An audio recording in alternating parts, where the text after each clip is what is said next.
My first question to you, Donita, is Mhm. what is the difference between mental health and mental illness?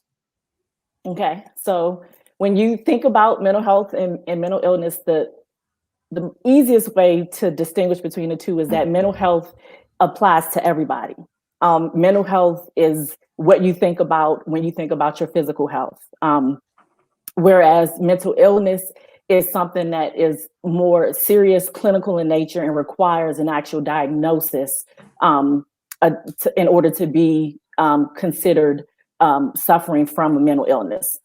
So when we're focusing on mental health, it's about your well-being. I know one of the things that I do when we talk about mental health is your ability. How do you cope with everyday life? Typical things that may come about in a day, stresses, is how you kind of check the temperature on your mental health. How do you think, feel? How do you act? How do you make decisions day to day? Is checking in and applicable to your mental health as well. Are you able to remain productive in your daily life? That is also tied to your mental health as well. I like that comment you made about checking your temperature on mental health. I like that. I there are a lot of people who can hear what you just said, and to me, you put it in the most simplest ABC format, and they will still have questions when it comes time for, let's say, them to be evaluated, and they will give you some pushback because they just cannot separate the two. How do you deal with those people? How do you deal with those people who just cannot separate mental health from mental illness when they have issues?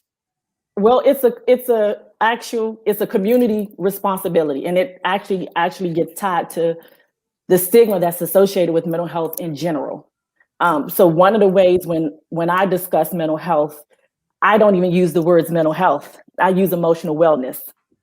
If you talk about physical health, I prefer to use terms that remove some of the stigma that's associated from the word mental, because typically people look at mental as they automatically associate it with crazy or using negative labels. So I try to find words that help reduce the stigma that's tied to mental health by using words like emotional wellness, by connecting and tying it to their physical health. It's not separate from physical health.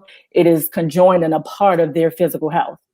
When we talk about mind, body, and spirit, the mind and body piece is what we're focusing on. Then it's incorporated. You can't talk about physical health without talking about your emotional wellness as well. They're too closely interrelated and tied not to have that discussion. Okay.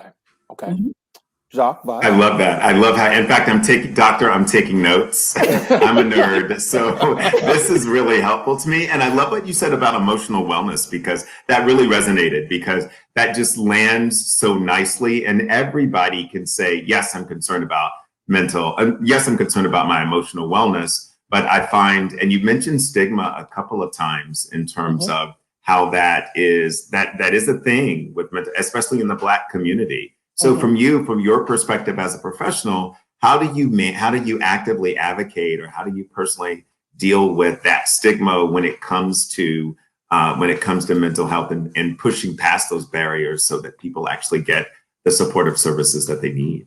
One, working with our community, working with people of color, and connecting with them by allowing them to see someone else who looks like them, who's an advocate. And then again, using terms that normalizes mental health and takes away that stigma is really important. And having a discussion, trying to present things to people in ways by giving them parallels. I'll give someone parallels. If you will go to the doctor for preventive care, to every year you get preventive checkups, right? When they go into doctor's offices now, majority of them, I would say 90% of them, they have a screening that most people may not be aware of, but they're screening for your mental health anyway. And really? Just helping them to understand what that means and what they're checking in on and what's the purpose of that. And the more that you're integrating that into the physical health realm, it normalizes it. It makes it something that's common for people to say, oh, okay, this is like, this is like me going in to, buy vitamins because I want to make sure I have all the nutrients that I have. Okay, let's check to see how am I managing my day-to-day workload and family life. Are things, am I coping well? Am I, able to address and make decisions and still function and give back to my community?